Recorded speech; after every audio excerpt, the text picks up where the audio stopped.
In 1629, a mighty ship from the VOC, the Dutch East India Company, struck a coral reef off the coast of Australia. Hundreds of people were stranded, but it was only afterwards that the real nightmare began. Within weeks, survivors began turning on each other, and by the time that help arrived, dozens had been murdered. The Batavia was no ordinary ship. She was a state-of-the-art East Indiaman built to ferry spices, troops and colonists across half the world.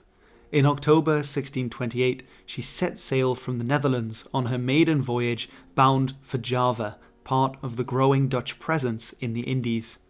On board were over 300 people, sailors, soldiers, merchants and their families. These voyages were long, hot and dangerous. People died of diseases like scurvy or were flushed overboard during storms. Only the most adventurous or the most desperate gambled everything for a better life on the other side of the world. Among them was a man who would change everything, a disgraced apothecary named Hieronymus Cornelis. The Dutch had charted much of the Australian coastline and perhaps were considering setting up trading posts or even colonies there in the future. But they never did, and some say this is why. Like most VOC ships, the Batavia had been following the Brouwer route, a fast but risky shortcut used by Dutch East India Company ships. It involved sailing around the Cape of Good Hope before sailing across the open Indian Ocean due east. There, the roaring 40s acted like a motorway in the age of sail, bringing Dutch ships to the Indies in half the time as sailing around India would. The last leg of the journey was to turn northeast towards Batavia in the Indies, today's Jakarta, and it's here that things started to go wrong for the Batavia ship. On the 4th of June 1629, the Batavia veered off course and slammed into a coral reef in the Houtman Abrolhos, a chain of small, barren islands off Western Australia. The ship was destroyed. Survivors scrambled onto the islands, but food and water were scarce. The commander, Francisco Belsart, took a small boat and set off with a handful of men to fetch help, leaving over 250 people behind, including many women and children.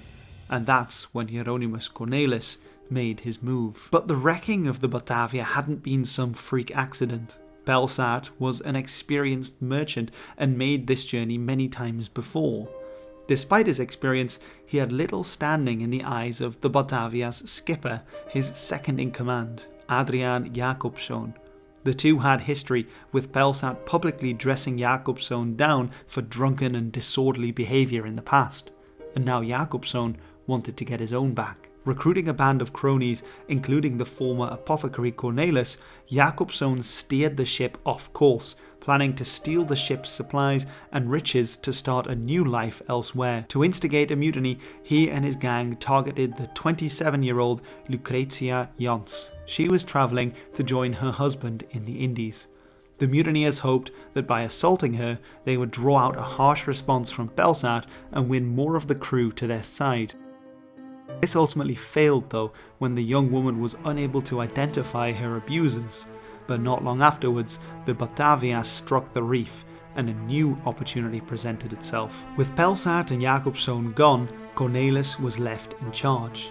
But he wasn't interested in survival, he wanted power. He ordered a group of soldiers led by Wiebeheijs to search nearby West Wallaby Island for fresh water, then abandoned them without a boat. They had left their muskets behind with the survivors to protect the women and children, a decision that would return to haunt them. With the armed opposition gone, Cornelis established his own personal bodyguard and began a reign of terror. Some accounts claim he wanted to establish a pirate kingdom for himself, ready to commandeer any rescue vessels for his own uses. In a pirate ship in pirate waters in a pirate world. Though he never did any of the killing himself, Cornelis had his cronies murder anyone who stood in his way on trumped-up charges of theft. In total, over 100 people were killed, often brutally.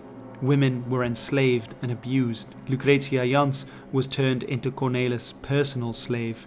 Children were drowned in the ocean. Some survivors managed to escape to nearby islands, holding out in hope of rescue. It was one of the darkest episodes of maritime Dutch history, and all of it happened on the shores of a land they might have called home. Meanwhile, Hayes and the soldiers had managed to find fresh water, a supply of food, and had even constructed a small fort from limestone and coral blocks. Unaware of what was happening on the neighbouring island, they sent the prearranged smoke signals which Cornelis had always intended to ignore. Sensing something was wrong, survivors who managed to swim to West Wallaby Island painted pictures of the nightmare unfolding on the other side of the water. But with a pile of corpses and the terrified survivors desperate to escape, Cornelis and his mutineers had painted themselves into a corner. With water fast running out, they crossed over to West Wallaby Island and tried to take it by force. But the soldiers were better fed, and they were able to beat off Cornelis' men with weapons made from the Batavia salvaged planks and nails. Clearly convinced with his own abilities, Cornelis offered a parley to try and persuade the soldiers to join him, but Hayes was having none of it. He seized Cornelis, and everyone hoped that the chaos was over. But it seems the upstart apothecary wasn't the only bad apple in the bunch. His former henchmen regrouped, arming themselves with muskets earlier confiscated from the soldiers, and attacked again in force. Being picked off at long range, all Hayes and his men could do was pray for a miracle.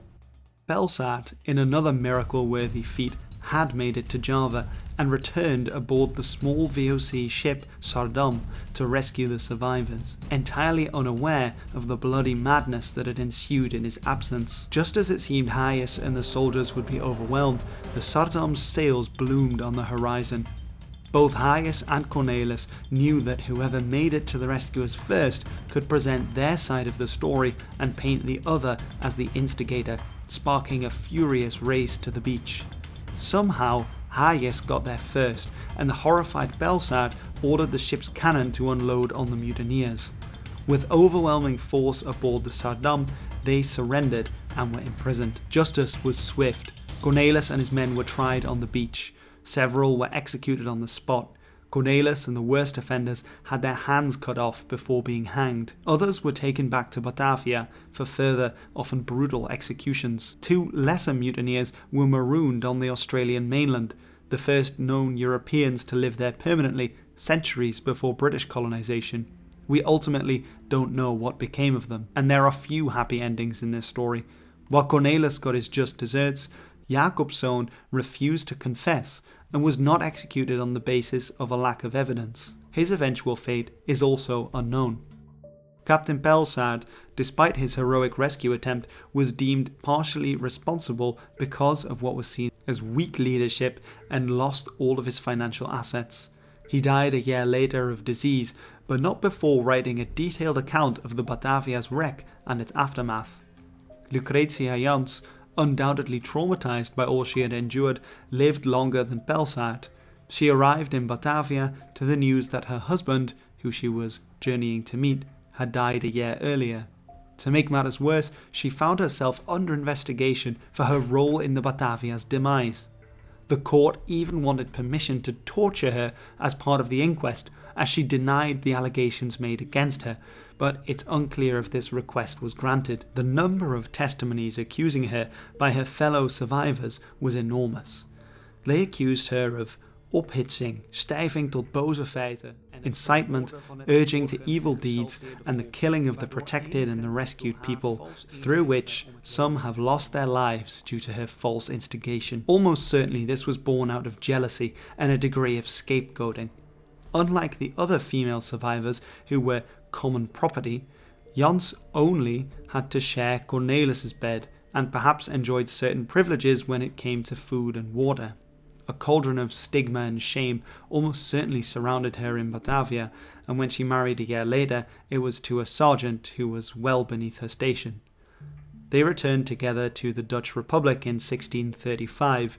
She died 6 years later, just shy of her 40th birthday. Unlike the female survivors, the male survivors were hailed as heroes. Wiebe Hayes was promoted to the rank of sergeant on the beach by Belsat, doubling his salary in one fell swoop, while his men were all made corporals. Hayes was promoted again when he reached Batavia to the rank of standard bearer. After that, he disappears entirely from the record.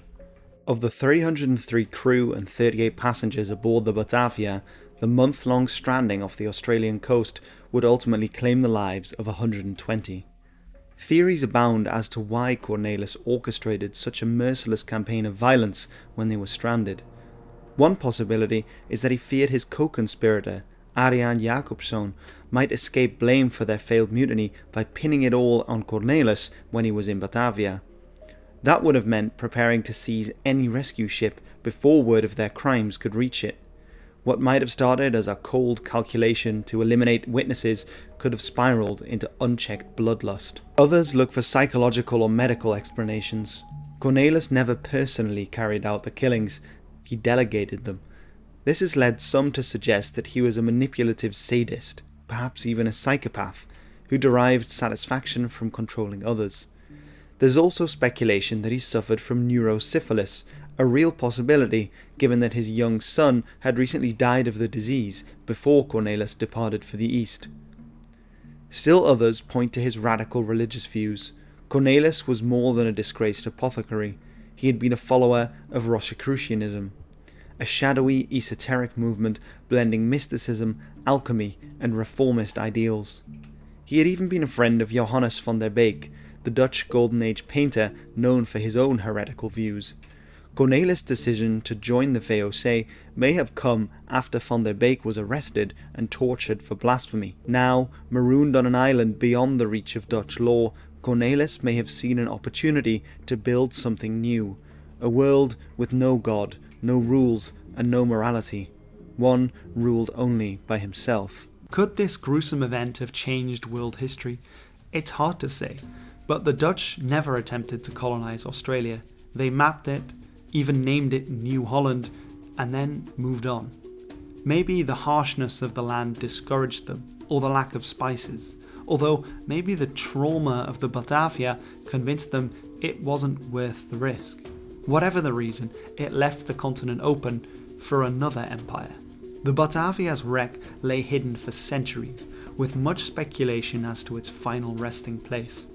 It was eventually rediscovered in the 1960s, spotted first by lobster fishermen, and today its remains and relics are on display in Western Australia. Amazingly, the stone fort built by Hyas and his men can still be seen and visited on West Wallaby Island today. To commemorate the rediscovery, a replica was started in the 1980s and finished in 1995, making several transoceanic voyages before harbouring in Lelystad in the Netherlands, where it sits today. The story of the Batavia isn't just about a shipwreck, it's about what people do when law, order and hope vanish.